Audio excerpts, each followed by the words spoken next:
Shingeki no Kyojin, abrégé SNK ou encore L'Attaque des Titans en français, fait partie de mes œuvres favorites, tous supports confondus, de par sa grande qualité en tout point, que cela soit en manga mais surtout en animé, et aussi de par le travail de génie que Isayama a su donner à son œuvre fétiche. Ce travail de génie, il s'applique aussi et surtout à tous les moindres petits détails où l'on voit que rien n'est jamais laissé au hasard. Pour vous le montrer, voyons donc aujourd'hui les secrets que renferme Shingeki no Kyojin. Et je vous rassure, je ne spoilerai pas ce qui va au-dessus de la saison 3 de l'anime. Au 17e épisode de la saison 3, pendant la bataille de Shiganshina, juste après qu'une grande partie du bataillon se soit fait balayer par le titan bestial, dont Marlowe, Itch, son ancienne camarade, regarde des fleurs qui sont des anémones, ou dans le langage floral, les anémones signifient « tu me manques et je crois en toi, donc j'attendrai ». La carte du monde de SNK, révélée dans l'épisode 20 de la saison 3, est en fait la carte de notre monde, mais retournée 2 fois. Ce qui fait que l'île du paradis, où se trouvent les 3 murs, représenterait en fait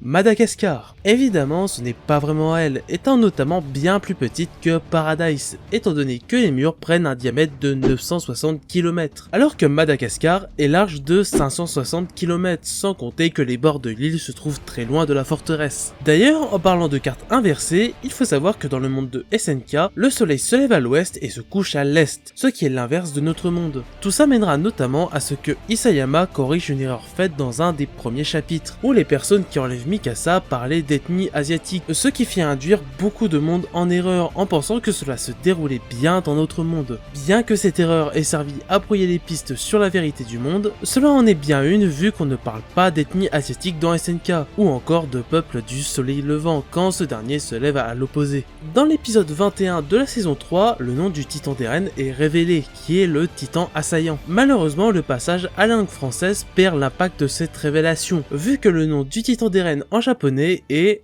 Shingeki no Kyojin, soit le titre de l'œuvre. Pour le coup, ce n'est pas vraiment la faute des traducteurs, mais simplement la différence de fonctionnement de la langue entre le français et le japonais. Ce sujet est bien traité dans la vidéo de Julien Fontanier avec Iko que je vous conseille, mais pour résumer très grossièrement la chose, la langue japonaise se lit par rapport à un contexte, où pour le reste du monde, le titre voulait justement dire Attack on Titan ou l'attaque des titans, mais qui en fait a révélé son vrai sens des années après ses débuts. Les titans représentent très souvent des vraies personnes ou personnalités ou servent d'inspiration pour le design de certains traits spéciaux, comme le titan d'Eren étant inspiré du boxeur japonais Yushin Okami, ou encore le titan cuirassé de Reiner étant inspiré du combattant et catcheur Brock Lesnar. Bien qu'il n'en parle jamais, vous saviez que nous avons déjà vu les parents d'Armin lors de l'épisode 2 de la saison 3, le couple d'idiots qui a tenté de voler, comme il est mentionné et montré, sont en fait les parents d'Armin qui tentèrent de sortir des murs avec une montgolfière, mais ils furent tués par la brigade spéciale. Dans le manga, Armin tombe sur un papier sur Levi, où quand il est retourné,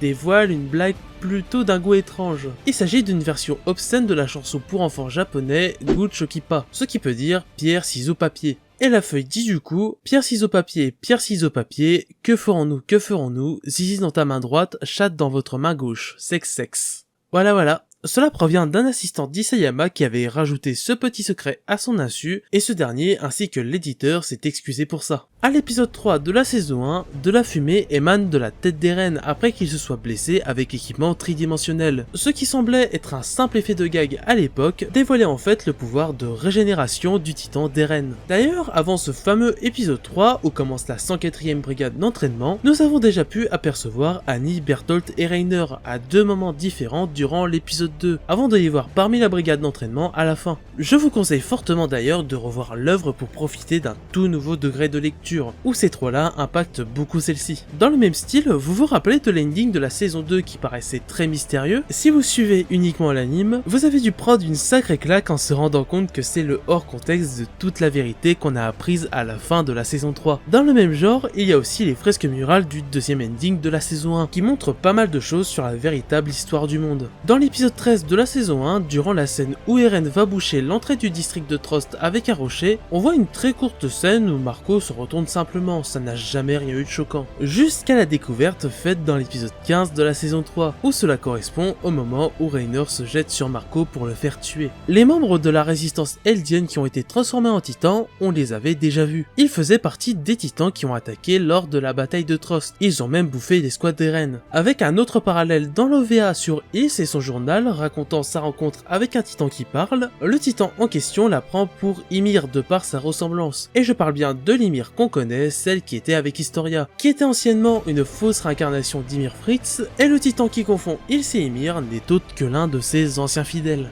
Dans le même genre, le titan que combat Sacha dans l'épisode 2 de la saison 2 n'est autre que le père de Connie. D'ailleurs, si cette scène était aussi dramatique pour Sacha, c'est parce qu'à l'origine, elle devait mourir ici. En effet, Isayama voulait tuer Sacha à ce moment-là, mais son éditeur l'a convaincu de se raviser, car pour lui, elle ne devait pas mourir ici, à cet instant. Ce n'était pas approprié pour elle. L'étoile sur le brassard des Eldiens n'est pas seulement pour montrer l'inspiration par rapport au traitement du peuple juif durant la Seconde Guerre mondiale. Cette étoile à 9 branches représente en fait les 9 titans primordiaux créés à la mort d'Ymir Fritz. Quand Ymir Fritz est représentée en tant que déesse, elle possède un corps de guerre. Ce n'est pas un hasard, vu que celui-ci symboliserait le cri du titan originel, permettant d'activer son pouvoir agissant sur les titans et les Eldiens. Linked Horizon font souvent pas mal de mélanges de ce qu'ils ont déjà fait précédemment en chansons de la série, surtout dans leur version longue. La chanson de l'opening 5 ne déroge pas à la règle, même dans sa version opening, où il fait référence à l'opening 1, 2, 3 et à l'ending 4.